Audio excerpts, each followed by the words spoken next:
Good morning, everyone.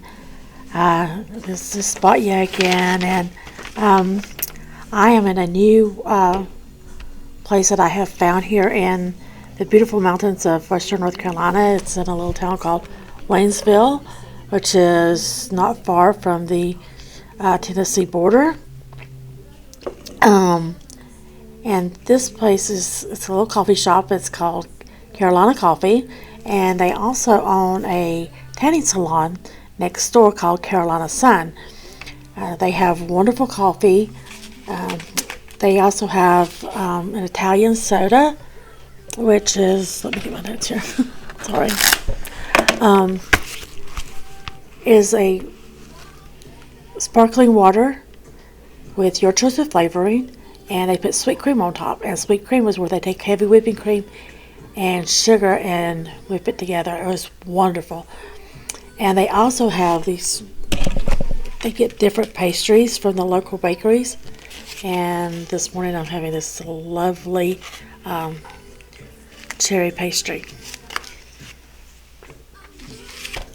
And their tanning salon next door has prices as low as $11 for one session.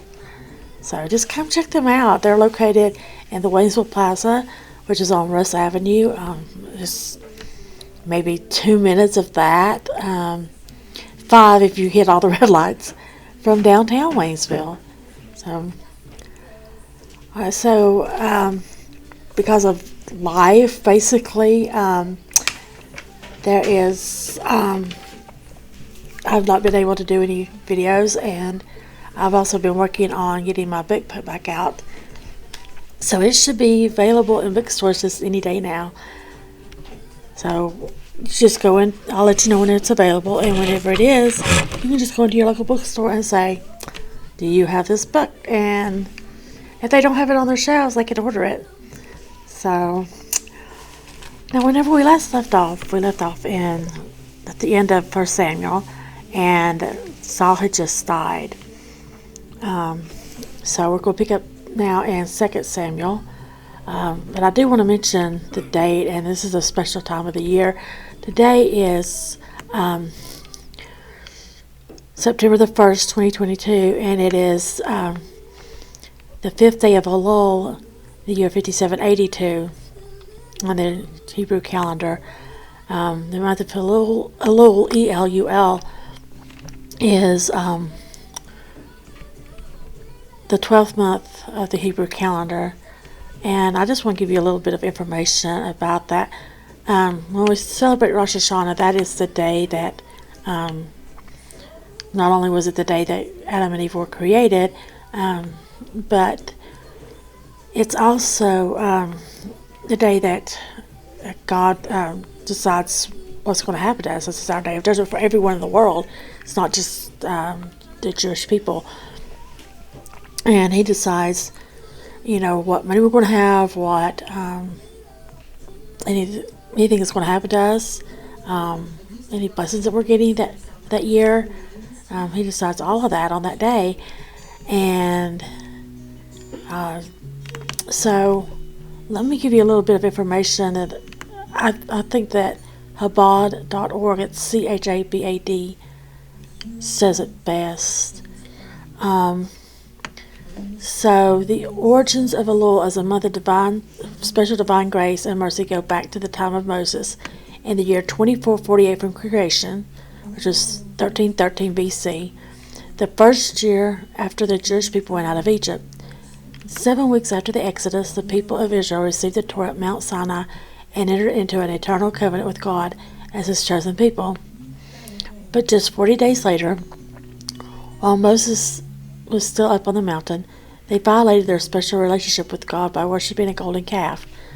Upon descending from the mountain and witnessing their transgression, Moses smashed the 2 stone tablets on which God had inscribed the 10 Commandments. He then returned to Mount Sinai for a second 40 days to plead with God on Israel's behalf. On the early morning of the 1st of Elul, Moses once again ascended Mount Sinai, taking with him the stone tablets he had hewn by divine command for God to re-inscribe the 10 Commandments.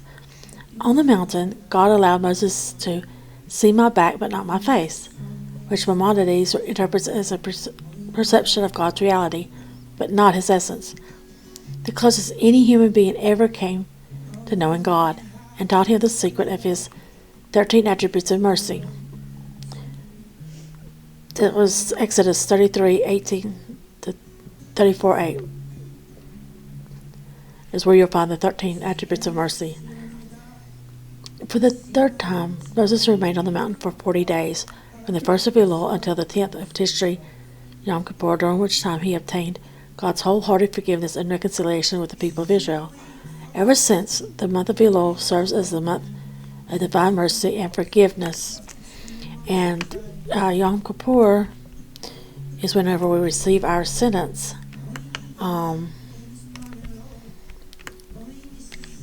And another thing that they say that I really like is Elul is the 12th and final month of the Jewish calendar, the 6th month counting from this on. It is a month that connects the past year with the coming year, a time when we reflect on where we stand and where we should be going. So these 40 days, we should be really reflecting about things, and I like the way that Rabbi Lava said it. He said that you think of it as going to a court case, so you have Rosh Hashanah, which will be our court date, and where our case will be presented, and then Yom Kippur is our day of sentencing. So we have from the first day of Elul to Yom Kippur to really stop and think about what we've done, and how we want to fix things, and really draw closer to God, and so we were like preparing for that and explaining, and so he can explain a lot better than I can. Again, I did not come into the Jewish faith until 2019. Due to me working all the time, I couldn't always get to the synagogue on Saturdays, every Saturday. And then 2020 comes and I'm out of work, and due to my disability, and I'm thinking that I'm going to get to go every Saturday, and COVID comes and knocks me out. And then I moved to Haywood County at the end of the year, the end of 2020, and I've been here ever since, and there's no synagogue here. And with the rising gas prices, I can't get to my synagogue every Saturday. So I'm still like a newborn with this, and I do apologize that I don't have as much information as you would think I would have after being in the faith for 3 years. But I search out things every day on YouTube, and I listen to pastors, to rabbis, that not all, some of them are believe in Jesus and some of them don't, but the ones that don't, I can still learn a lot about the Jewish faith from them, and how to the holidays, how to celebrate those, and things, and a lot of history, especially about the Old Testament. I mean, they are full of knowledge that it's just amazing what you can learn, and also about the current events going on in Israel, because they either currently live in Israel or they used to live in Israel. Now they live here in the United States. So, all right, now let's get on to our reading. So starting in verse 1 of 2 Samuel, which is in Hebrew is called Shmuel Bet. Shmuel is a Hebrew word for Samuel, and Bet is the Hebrew word for 2. It's the second letter of the alphabet. Shaul had died, and David had been 2 days in Ziklag after returning from the slaughter of the Amalekite. On the third day, there came a man from Shaul's camp with his clothes torn and earth on his head. He approached David, fell to the ground, and prostrated himself. David said to him, "Where are you coming from?" "I escaped from the camp of Israel," he replied. Tell me, please, how did things go? Asked David. The people have fled the battle, he answered, and many of them are wounded or dead. Shaul and Jonathan, his son, are dead too. David asked the young man who had told him this, How do you know that Shaul and Jonathan, his son, are dead? The young man who had told him said, I happened to be on Mount Gilboa when I saw Shaul leaning on his spear. The chariots and cavalry were bearing down on him. He looked behind him, saw me, and called to me. I answered, Here I am. He said to me, Who are you? And I answered, I am an Amalekite. He said to me, I'm in agony, and I'm going to die, but I'm still alive. So please, stand next to me and kill me. So I stood next to him and killed him, because I was sure he was so badly wounded that he couldn't live. I took the crown that was on his head and the bracelet on his arm, and I brought them here to my lord. Then David took hold of his clothes and tore them, and likewise all the men who were with him. They wailed and cried, and they fasted until evening for Shaul, for Jonathan his son, for David's people, and for the house of Israel, because they had fallen by the sword. David said to the young man who had told him, Where are you from? He answered, I'm the son of a foreigner, an Amalekite. David asked him, How is it that you weren't afraid to raise your hand to destroy Adonai's anointed? David called one of his young men and said, Go over to him and kill him. The man struck him down, and he died. David said to him, Your blood is on your own head. Your own mouth convicted you when you said, I killed Adonai's anointed. Then David pronounced this lament over Shaul and over Jonathan his son, in order to teach the people of Judah not to underestimate archery, the lament that has been written down in the book of Yashar. Your glory, Israel, lies dead on your high places. How the heroes have fallen. Don't speak of it in Gat. Don't proclaim it in the streets of Ashkelon. Then the daughters of the Philistine won't rejoice. The daughters of the uncircumcised won't gloat. Mountains of Gilboa, may there be on you no dew, no rain, no fields with good crops, because there the shields of the heroes were dishonored. The shield of Shaul was no longer rubbed with oil. From the blood of the dead, from the flesh of heroes, the bow of Jonathan did not retreat, or the sword of Shaul returned unsatisfied. Shaul and Jonathan, loved and gracious while alive, were not separated even in death. They were swifter than eagles, stronger than lions. Daughters of Israel, weep over Shaul. He clothed you luxuriously in scarlet and put gold jewelry on your clothing. How the heroes have fallen in the heat of battle. Jonathan killed on your high places. I grieve for you, my brother Jonathan. You meant so much to me.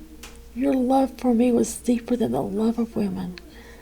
How the heroes have fallen and the weapons of war perished. After this, David consulted Adonai. He asked, Should I go up into any of the cities of Yehudah? Adonai said to him, Go up. David asked, Where should I go up? He said, To Hebron.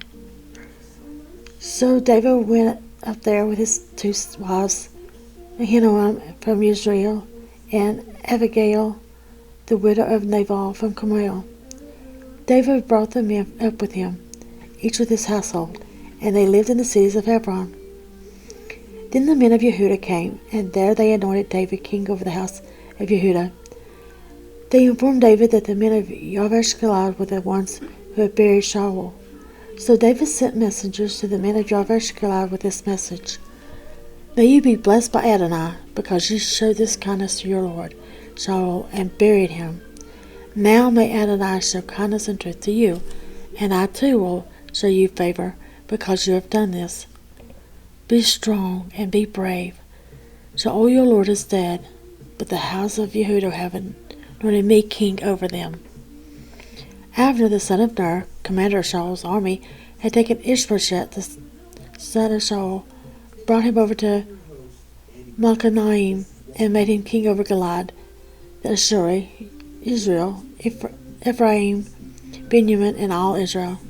Ishbosheth, the son of Shaul, was 40 years old when he began to rule over Israel, and he ruled for 2 years. But the house of Yehudah followed David. David was king in Hebron over the house of Yehudah for 7 years and 6 months.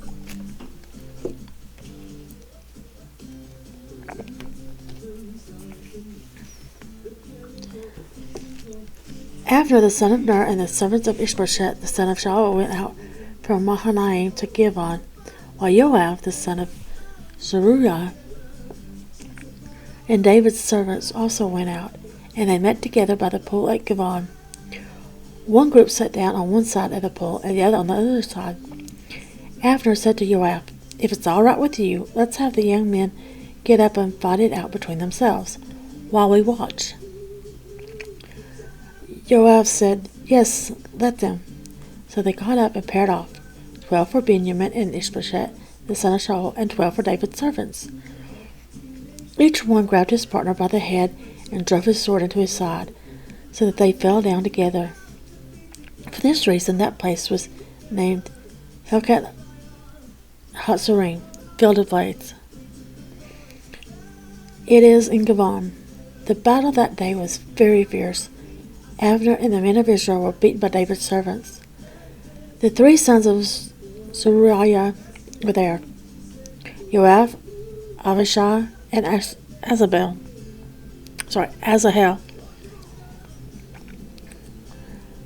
Asahel was as fleet-footed as a gazelle in an open field. Asahel chased Abner, going straight for him, veering neither right nor left. Abner looked behind him and asked, "Is that you, Asahel?" "Yes, it is," he answered. Abner said to him, "Turn off to your right or your left. Catch one of the young men and take his armor." But Asahel wouldn't turn aside and kept following him. Abner said again to Asahel, "Turn aside and stop following me. Why should I kill you? If I did, how could I look your brother Joab in the eye?" But he still refused to turn aside. So Abner stabbed him in the groin with the back end of the spear, so that the shaft protruded behind him. He fell down and died on the spot. Everyone who came to the place where Asahel lay dead stopped there. Joab and Abishai continued in pursuit of Abner. The sun went down when they arrived at Armah Hill, across from Gioch, along the Givon Desert Road. The people of Benjamin gathered themselves together and into a phalanx behind Abner and stood on top of a hill. Then Abner called out to Joab, "Must the sword go on devouring forever? Don't you know that in the end it can produce only bitterness? How long will it be then before you tell the people to quit pursuing their brothers?" Joab said, "As God lives, if you hadn't said something, there is no doubt that the people would have kept following their brothers all night long." Then Joab sounded the shofar, and with that the people halted. They stopped pursuing Israel, and they stopped fighting. Abner and his men went through the Arabah all that night. They crossed the Jordan, went through all of Bitron, and arrived at Mahanaim. Joab returned from following Abner. When he brought the troops together for review, 19 of David's servants were missing, along with Asahel. But David's servants had killed 360 of Abner's men at Benjamin. They took Asahel and buried him in his father's tomb in Bethlehem. Then Joab and his men marched all night, so that they reached Hebron at daybreak. Chapter 3. The war between the house of Shaul and the house of David dragged on, but David grew stronger, while the house of Shaul became weaker. Sons were born to David in Hebron. His firstborn was Amnon, whose mother was Ahinoam from Israel. His second, Kilab, whose mother was Abigail, the widow of Nabal from Carmel. The third, Absalom, whose mother was Maacah, the daughter of Talmai. king of Geshur. The fourth, Adoniah, the son of Haggith. The fifth, Shephatiah, the son of Abital. And the sixth, Uriam, whose mother was Eglah, David's wife. These were born to David in Hebron. So isn't it kind of interesting, though, that they keep talking about this child, his mother was this, and this child's mother was that. So it gets down to the sixth, and it says that his mother was David's wife. So it makes you wonder, were the other children illegitimate?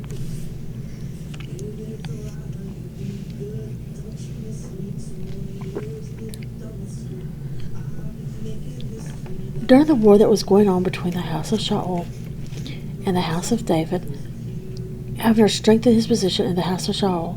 Shaul had a concubine named Mizpah, the daughter of Aiah, and Ishbosheth challenged Abner, "Why did you go and sleep with my father's concubine?" These words of Ishbosheth's enraged Abner. "What am I," he shouted, "that you treat me with such contempt? A dog's head in Yehuda?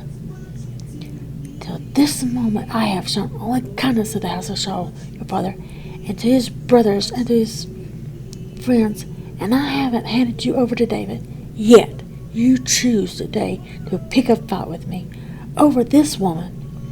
May God bring terrible curses on Abner, and worse ones yet, if I don't accomplish what Adonai swore to David, to transfer the kingdom from the house of Shaul and set up the throne of David over Israel and Jehudah, from Dan all the way to Beersheba."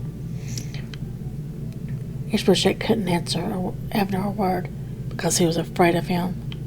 Abner immediately sent envoys to David with this message: "Who is going to control the land? If you make yourself my ally, I will use my power to bring all Israel over to you." David sent this reply: "Very well, I will be your ally, on one condition. You will not come into my presence unless at the same time you bring with you Michal, Shaul's daughter."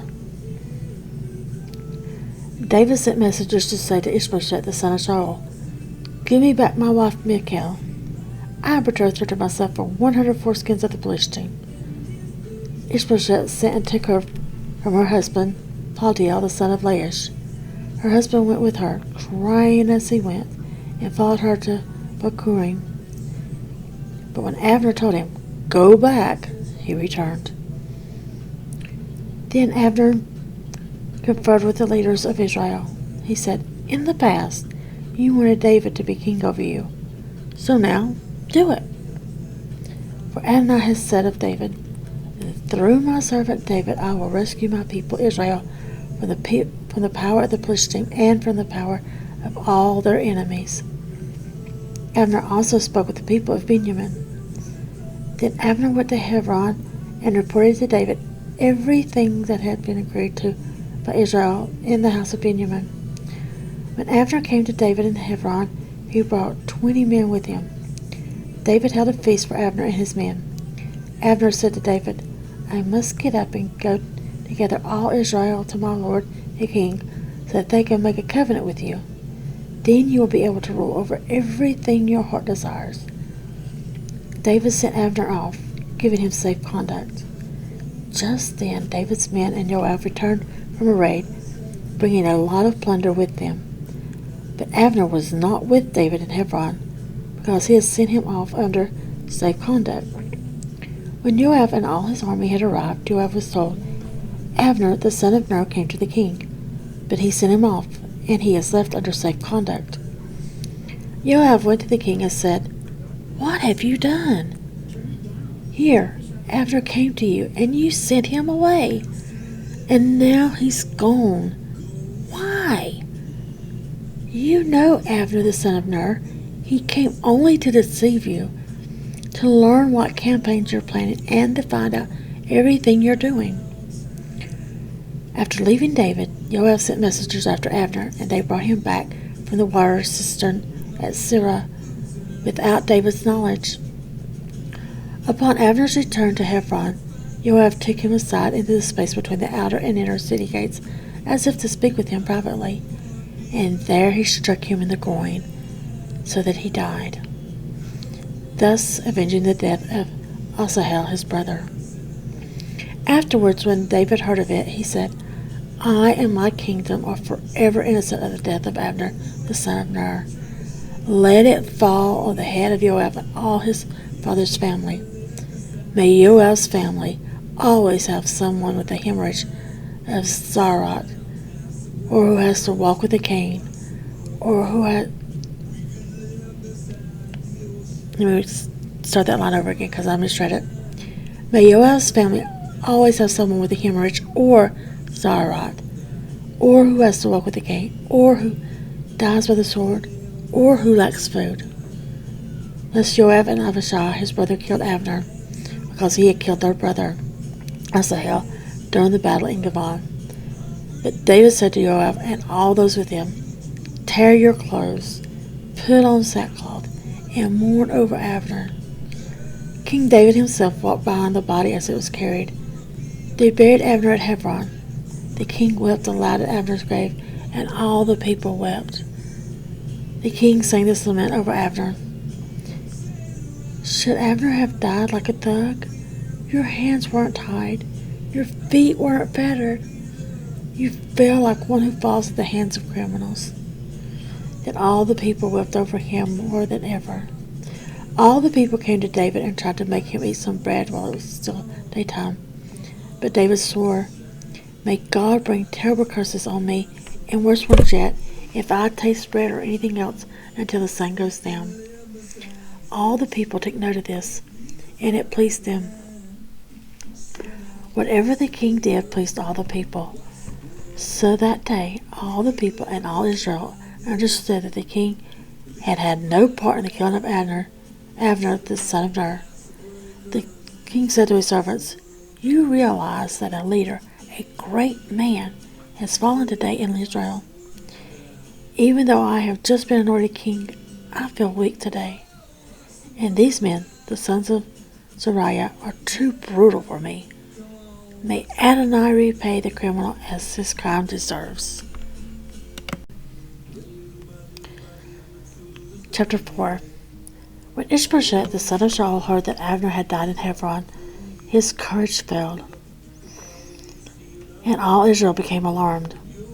Shaul's son had 2 men who were captains of raiding parties, one called Baanah and the other Rechab, sons of Rimmon the Beerothi, of the people of Benjamin. For Beerot is counted as part of Benjamin, even though the Beerotim fled to Gideim and have lived as foreigners there to this day. Now Jonathan, the son of Shaul, had a son, and he was lame in both legs. He had been 5 years old when the news about Shaul and Jonathan came from Israel. His nurse had gathered him up and fled. But as she was hurrying to get away, he fell and became lame. His name was Mephibosheth. The sons of Rimmon the Beerothi, Rechab, and Baanah went and arrived during the heat of the day at the home of Ishbosheth, as he was taking his afternoon rest.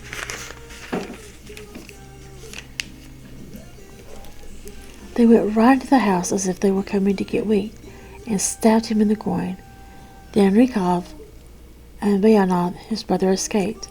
They entered the house as he lay on his bed in his bedroom, stabbed him and killed him. Then they beheaded him, took his head, and fled all night long along the road through the Arava.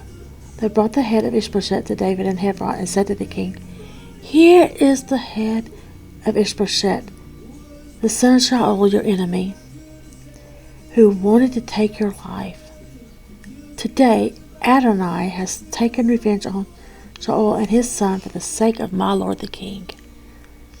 But David answered Rechab and Baanah, his brothers, the sons of Rimmon the Beerothi, As Adonai lives, who has rescued me from every kind of difficulty. When someone told me, Here, Shaul is dead, thinking to himself that he was bringing good news, I didn't reward him for his news, but seized him and killed him in Ziklag. How much more when criminals have killed an innocent man in his own house, on his own bed? Shouldn't I hold you responsible for his death and rid the earth of you? David then gave the order to his men, and they put him to death, cutting off their hands and feet and hanging them up next to the pool at Hebron. But they took the head of Ishbosheth and buried it in Abner's grave at Hebron. So I think we should all be like David, even though someone is coming after us and our enemies. We shouldn't wish bad upon them. We shouldn't be glad at anything bad that happens to them. We should only want the best for them. I know it's difficult. I had trouble with that. I still have trouble with that. I'm getting better with it, with God's help. But it is. But we,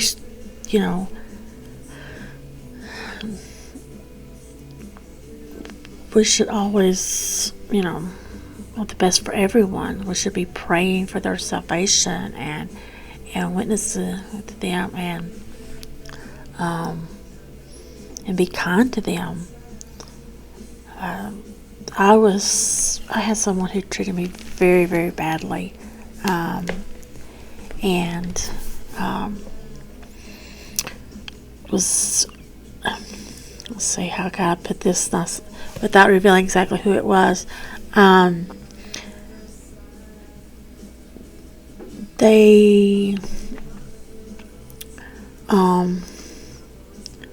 was abused. I was physically abused, okay? And every day that this person abused me, they told me every day that we were together. So we were together for 11 years, and every day this person told me that he loved me. And even on the days that he was physically abusing me, that he loved me, I became to the point that I did not believe in love anymore. Not between a man and a woman.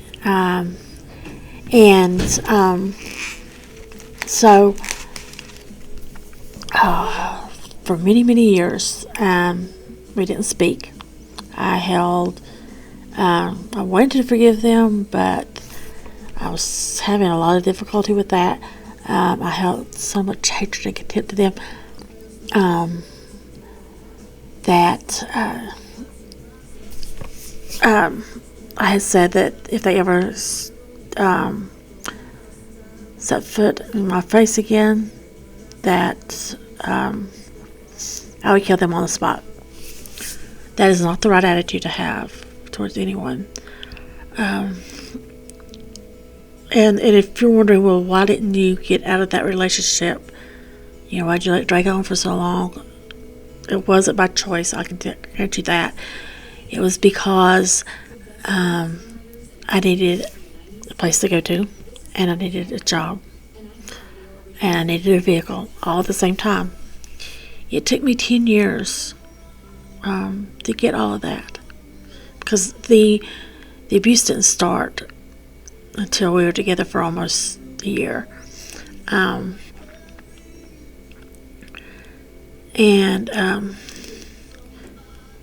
No, it's been over a year, almost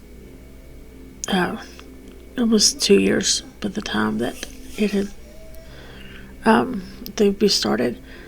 So, but I said that the first moment that I had all of that together, that I would do it. I would leave. So when it finally came, I got it all, I left.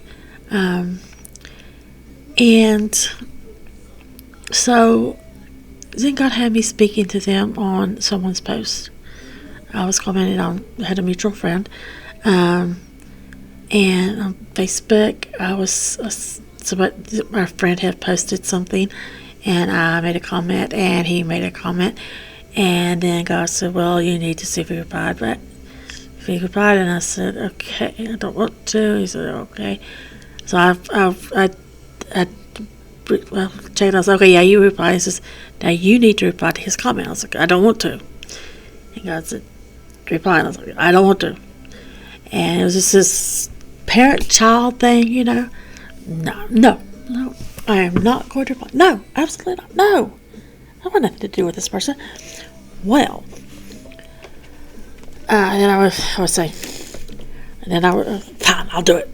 And then I would reply, and then this person would reply back, and then I said, now you need to reply again. I don't want to. And this went on several different comments, you know, and then one day as I was going home, and I wasn't very far from my synagogue either, because I had to pass by my synagogue to go to and from work, and I was, God told me, He says, you need to let Him into your heart. You need to have warm feelings for Him. He says, I'm not saying, you know, romantic feelings, but just, you know, friendship feelings. I was like, fine, I'll do it. And so I opened up my heart to Him. That very evening, the very same evening, I'm at work, minding my own business, and I get a private message from this person. And he says, hold on, just let me, I'm going to pause this video just a moment while I pull that up, because I want to read it to you. It's amazing. I don't know what. Okay, so here I am, and I'm covering this person's, check her up.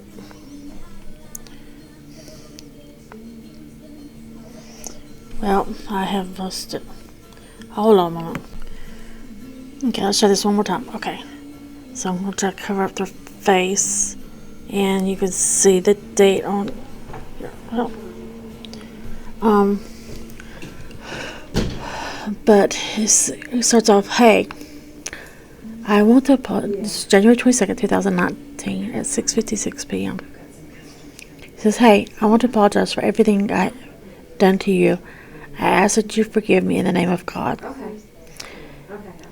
And he says, I don't care if we're your friends. Just do it for the Lord Jesus Christ.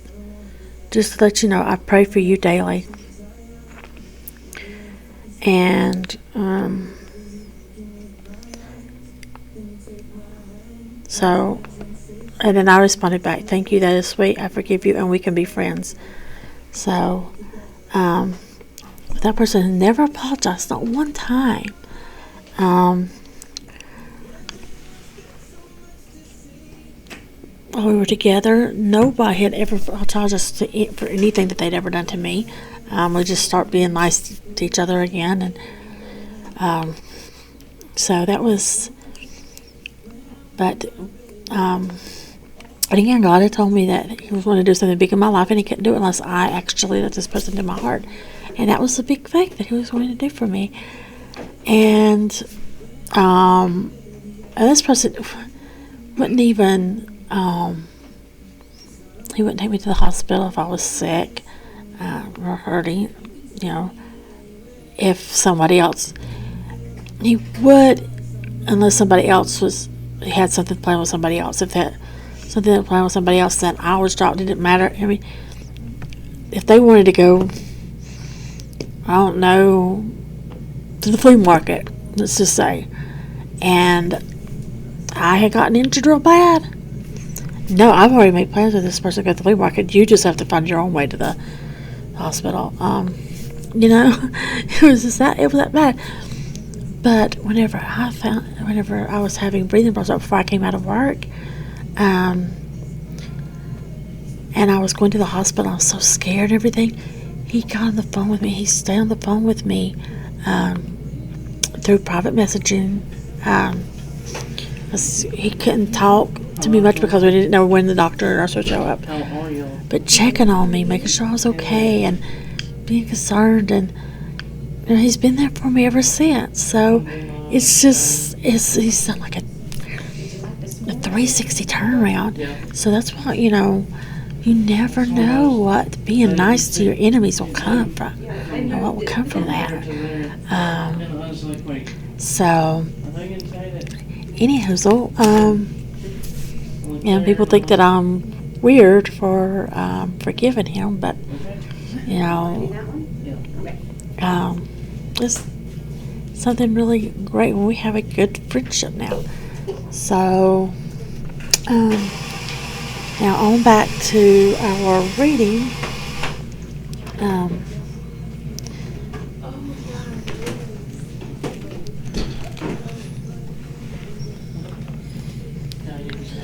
Chapter 5.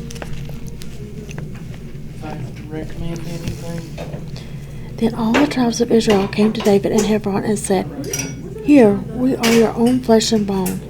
In the past, when Shaul was king over us, it was you who led Israel's military campaigns. And then I said to you, you will shepherd my people Israel, and you will be chief over Israel." So all the leaders of Israel came to the king in Hebron, and King and David made a covenant with them in Hebron in the presence of Adonai. Tell her what you want. Then they anointed David king over Israel. David was 30 years old when he began his rule. Then he ruled 40 years. In Hebron he ruled over Yehudah 7 years and 6 months. Then in Jerusalem he ruled 33 years over all Israel and Yehudah. The king and his men went to Jerusalem to attack the Yebusi, inhabitants of that region. They taunted David, "You won't get in here. Even the blind and the lame can fend you off." In other words, they were thinking, David will never get in here. David said, what David said on that day was, in order... Stop back over there. I missed this sentence. Nevertheless, David captured the stronghold of Zion, also known now as the city of David. What David said on that day was, in order to attack the Yebusi, you have to come up from the spring outside the city, through the water tunnel. Then you could do away with those so-called lame and blind, whom David despises. His expression, the blind and lame, keep him from entering the house. And I do apologize for missing that sentence. There's this cute little baby in here. Listen to me reading, just looking at me, and I just... and she's been distracted, but that's okay.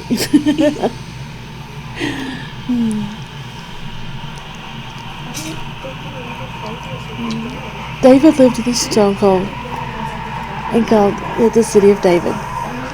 Then David built the city around it, starting at the Millo, which is an earth rampart, and working inward. David grew greater and greater because Adonai, the God of armies, was with him. Hiram, the king of Zor, sent envoys to David with cedar logs, and with them were carpenters and stonemasons, and they built David a palace. David then knew what Adonai had set him up as king over Israel and increased his royal power for the sake of his people. And I'm sorry, but I'm going to pause this video because I want to speak to this baby a moment. Be right back. We can go to